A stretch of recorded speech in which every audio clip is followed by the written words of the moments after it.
दोस्तों आज मतलब घर में एक घटना हो गई। नाना जी थे हमारे 97 ईयर के। आज उनको पूरा उनका शरीर शांत हो गया और वहाँ से मैं आया था बीकानेर। तो भाई मेरे साथ है, इनसे बात करेंगे। ये गाड़ी चला रहा है और क्या हुआ था, एक्चुअल क्या हुआ था, कैसे उनका शरीर शांत हुआ, कौन कौन थे पास में, इनसे बात करते हैं। भाई बता यार क्या हुआ, क्या था मतलब नाना जी को एक्चुअल में, जो मतलब सिचुएशन क्या रही थी, तुम लोग क्या कर रहे थे, मम्मी और भी थी, बाजी मासी जी भी थे, भैया भी थे, मेरे क्या दादाजी हैं वो। देखो नो डाउट एज फैक्टर था। 97 हो गए थे वो, है ना? 97 तो नहीं हुए थे, 94 का बॉर्न है उनका। 91 प्लस हो गए वो।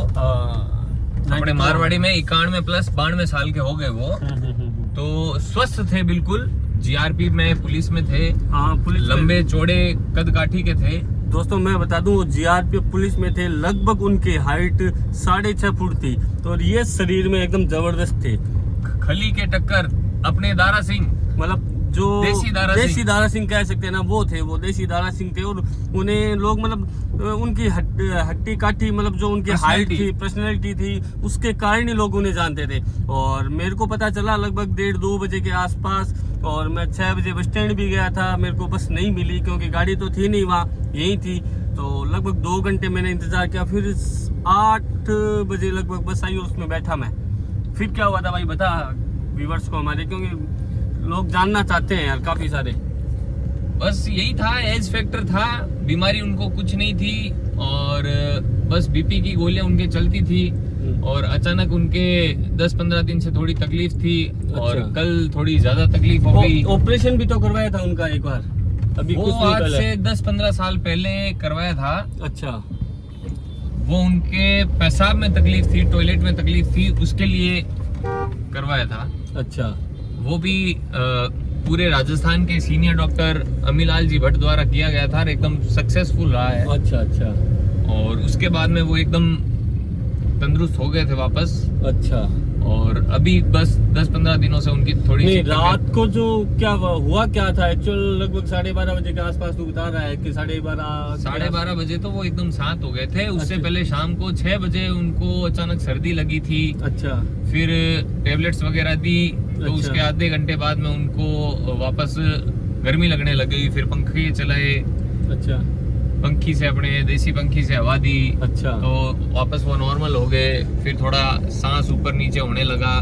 उसके 1 घंटे बाद फिर उनका रात को 12:15 से 12:30 के बीच में शरीर शांत हो गया। फिर चेक डॉक्टर को बुला के चेक किया क्या? मतलब पता चल ही जाता है वैसे तो, कोई लंबी चौड़ी बात नहीं है। डॉक्टर अपने हर मोहल्ले में होते हैं, छोटे मोटे कंपाउंडर टाइप में। हाँ, मोहल्ला क्लिनिक जो होता है। हाँ, उनको मैंने बुलाया। उन्होंने बोला देखो ये स्वस्थ हैं, शरीर इनका एकदम सही लग रहा है, सांसें इनकी चल रही है और हॉस्पिटल ले जाने की ये स्थिति में है नहीं क्योंकि एज फैक्टर है।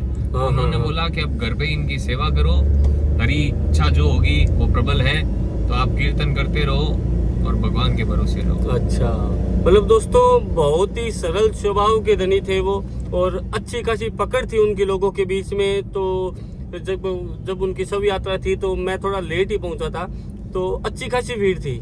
लगभग समाज के जो लोग थे वो तो सारे मौजूदा लोग थे ही वहाँ पे। जो बड़े बड़े हमारे समाज के वरिष्ठ है, जो ट्रस्टी है, वो सारे थे ही। लेकिन उसके अंदर जो हमारे समाज से भिन्न थे, जो हिंदू थे, वो भी वहाँ उपस्थित थे।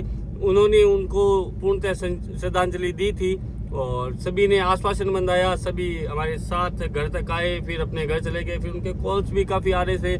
मैंने भाई से बात की। ये मतलब उनका पोता है, ये 2 ही है। मामा जी मेरे एक ही है और एक ही मामा जी है और उनके 2 है। ये मेरा छोटा भाई है, मेरे से छोटा है लखन है, और इससे बड़ा है वो अवधेश है, वो घर ही है। तो अभी हम आए थे, हमारी जो मासी जी है वो वहाँ थी, तो उन्हें गंगा शहर छोड़ने के लिए आए थे। क्योंकि बीकानेर में गंगा शहर और बीकानेर दोनों लगभग एक ही है, बाकी मिले हुए हैं, कोई लंबा चौड़ा नहीं है, फिर भी थोड़ा डिस्टेंस रह जाता है। और दोस्तों नाना जी की बात कहूँ तो बड़े ही स्नेह रखते थे हम सभी से, बहुत अच्छा स्नेह था उनका। और नानी जी भी अभी हमारी है और उनसे बातचीत मैं कराऊंगा। 1-2 वीडियो मैंने उनके डाले थे, तो वो बहुत ही मतलब अच्छे और शांत एकदम। और कुछ कोई बातचीत बताओ दादाजी की, नाना जी की, कोई याद हो ऐसी वारदात, कोई चीज ताकि रिकॉर्ड हो जाए इसके अंदर और लोग सुने, कोई प्रेरणादायक चीज आपको ध्यान में हो तो। प्रेरणादायक मैं तो यही कहूंगा कि मेरे दादाजी हमेशा से एक अच्छी छवि वाले इंसान रहे। उन्होंने पुलिस की नौकरी करते हुए भी कभी दारू, सिगरेट या किसी अन्य, ये तो वो हमेशा ही कहते थे, मतलब नशा है ना दोस्तों, नशे से तो हमेशा दूर रहो, मतलब उसके तो पास जाओ ही मत, संगत ही एक मत अच्छी करो। चीज मैंने उनसे सीखी है। वो कहते थे कि मुझसे सारे नशे वाले डरते थे, वो मेरे पास नहीं आते थे। उनको पता था कि महाराज आ गए हैं, ये ना खुद खाने देंगे, ना खुद खाएंगे, ना हमें खाने देंगे। ये उनकी प्लस पॉइंट थी। सब उनसे डरते थे कि महाराज आ गए। और बकायदा वो अकेले ऐसे इंसान थे कि सारे दारू, शराब या मांस जो भी खाते थे, लेकिन उनकी रसोई हमेशा से अलग बनती थी। सही बात है। और 92 में वो रिटायरमेंट हो गए थे जीआरपीएफ से, और 92 मेरा बॉन्ड है। तो रिटायरमेंट के बाद भी उन्होंने 31 साल जो निकाले हैं वो बेमिसाल उन्होंने निकाले हैं। मतलब सरकारी सेवा में थे, किसी प्रकार का कोई दाग नहीं था उनके ऊपर, और अपनी कर्तव्य निष्ठा, अपनी ईमानदारी के साथ उन्होंने जो रेलवे की पूरी ड्यूटी निभाई है। उसके 31 साल बाद भी वो एकदम साफ सभी के रहे हैं, साफ सभी, मतलब किसी प्रकार का कोई दाग, कोई करप्शन। रिटायरमेंट के बाद में भी ना किसी मोहल्ले वाले से कोई झगड़ा है, ना कुछ और है। हमेशा एकदम सबसे मिलकर चलते थे, स्वच्छ छवि वाले इंसान रहे हैं। तो सबसे मिलनसार थे वो।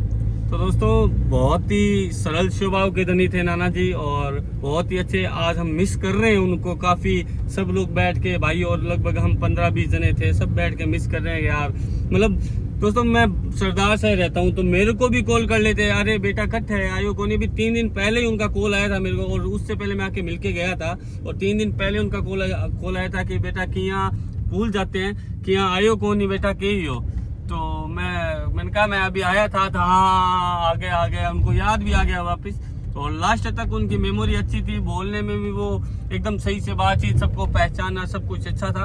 और दोस्तों उनका सफर आज के दिन समाप्त हो गया इस धरती से, और वो देवलोक की ओर गमन कर गए। भगवान उनकी पुण्य आत्मा को शांति दे।